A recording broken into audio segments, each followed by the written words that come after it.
How to create a hexagonal design like this using random fill in Photoshop 221 or early versions as well, PC and Mac. Key thing, a work path. Work paths are super useful with random fills. Also, of course, a gradient source or any design. Doesn't have to be a gradient, but it's useful. So simply just go over here to the gradient tool, select a basic gradient, and then just go to linear and simply apply a gradient. Once you've done that, you need to define it. So edit and define pattern. That adds it to the pattern presets. So you can then use it in your work. So go back to this document. Now I'm just going to clear this down. Quickly show you how to create the grid as well as obviously apply the gradient. Now you will need a modified fill script. Now I've done earlier videos, last couple of videos. Please check those out because it shows you how to modify the script. Also, I've modified it slightly as well to increase the density. So the density setting in the script is multiplied by 10. So just makes it quicker. You can multiply it by 50 just to make it faster. Just fill the thing. So what you need to do, simply just go to the pen tool. Pen tool, you could of course create any other grid as well. You could create curved designs, whatever. I'm just going to go for a nice grid. Make certain it's path up there, and then simply go to over here and click and create a very basic path. Obviously that's not going to be much use. What I want is multiple for a grid. So you can see over here work path. You can find that in window and path. Now press escape. Make certain it's not selected. If it's selected, you will end up with a zigzag design. So you have to press escape, then simply go across again and press escape again and repeat. Escape. Each time, just always press escape. Now you could create hundreds of lines. I'm just going to go with a few. Because otherwise it'll take me about half an hour to create the lines.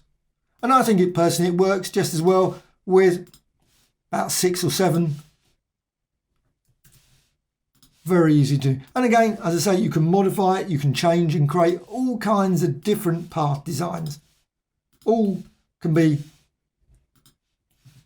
just as long as you've got work path set here. That's the key thing. If you don't, you won't see it, won't work. So work path selected, then go to edit and fill. What you need to now do is use the pattern. The pattern preset that you've just created, or it could be images. And I've got a few ones in here so I can use pattern. Go down here, and that was the one there that I just created. So done that. Script, random fill division. Now that's the script you need to modify. So please check out.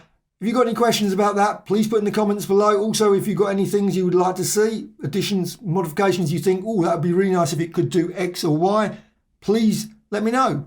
Because I'm always happy to try and look at the script and see if I can, because I might do like spiral next. Go through that and see if I can make some variations of that. So it might not be possible. So I don't want to say that I can do it because sometimes it's just a bit beyond my coding ability. JavaScript, not a natural scripting language for me. Well, I've never done it. So that's as simple as that. I've just done a few modifications. And that's why I think anyone can just quickly go in there and just modify. Now you can modify the scale factor. Density I've got there is 10. That's on the max. But that's how I modified that bit. And you can set the maximum distance from the path. You can vary that. And I'm going to go with 6. That's the key thing. That's the key difference with all of these. It's 6 there, the division. That is not on the standard random fill.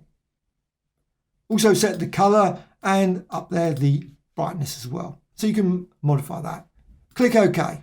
And then you can see what happens. Generates this done. And of course you can always play it a couple of times. And it's still quite quick, even if it's doing 10 times the amount of work. And you can always vary it. So if you decide, you know what, I want edit fill and just change the scale factor, maybe reduce it down. So it creates smaller designs. Well, once you've done that, what you do is simply go to filters and oil paint. And you can see what happens. You get this design. Sometimes it actually works better with you've got a bigger design. So let's just go to edit fill, click OK, and increase the size a bit. So it's like that. Now you can see the hexagonal design probably clearer. Oil paint. Oil paint. I like oil paint. You can find that in filter and stylize oil paint. Just set up to the max. Click OK. And then you've got your design. Now, of course, as I said, you can use anything. Don't have to, I've got an image here, so edit and fill.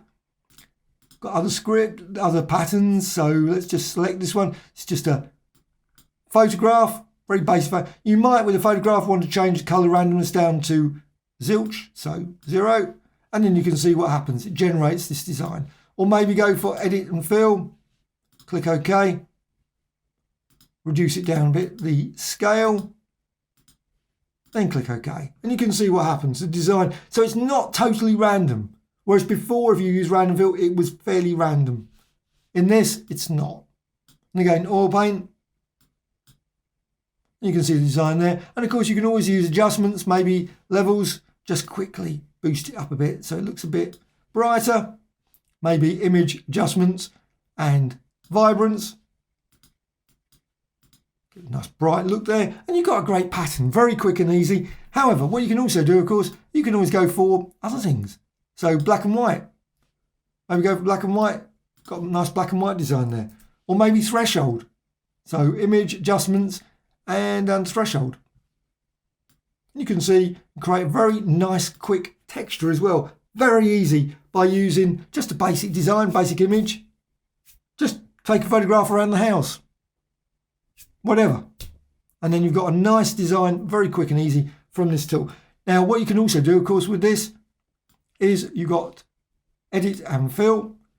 And let's go for another one. So I've got this one. Now this one's got dots in it. Just great little dots in the gradient design. So again, click OK. And there are other options. So you don't have to use division 6. That's obviously hexagonal. You could go, say, octagonal. So an 8, put 8 in there. And again, simply click OK. And now colour randomness, quite probably nice, kicks in there. I can move that up there. Click OK. And you've got the design there. And again, you can see it just follows that grid of paths. And you can vary that grid. You can modify it. So if you want to, you can tweak that design. So you can say, you know what, I don't want that. So edit and transform path, scale. You got warp. So you can warp it.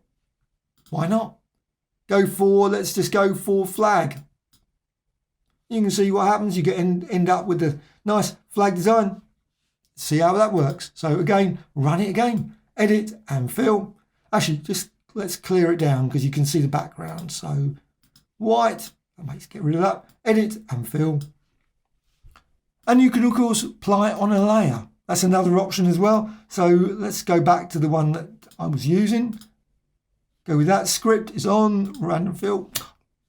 Sometimes it does that. Just suddenly, I notice it just deselects, for some weird reason, randomly, the script. When you go back to, well, go back to white, I suppose, it's just always a pity that it does that. However, random fill division, click OK. And now it will follow this grid instead of, obviously, the earlier grid. You can modify the density, minimum scale factor, change that. Gain maximum distance, let's go for 2 instead. So it's a bit closer, or maybe more. Doesn't matter. Division, back to hexagonal. Color randomness, set that up and click OK. And you've got the design now. You can see what happens. It follows this grid this time. So edit and fill. Click OK. And you can see the design there. And again, exactly the same before, oil paint. So you've got oil paint. And you can see the flow. Now, obviously, what would be nice would be, actually, that's a possible variation I could do. Colour randomness. Maybe tweak it so the colour randomness varies on the basis of the number of times it applies it. But since it randomly adds it, probably be still not so effective. I don't know. I will work on these things. Look at checking. Sometimes the code, how you can change it, you can modify it in certain things. Maybe make every time it applies it, increases the size a bit. Just slight, so it just increases it so it sort of grows or shrinks. That's another option. But you can see you can create a vast number of things by minor tweaks to the script. Well, I hope you found this tutorial of interest. Always adding new tutorials all the time. A like or dislike, always appreciated. Thank you much.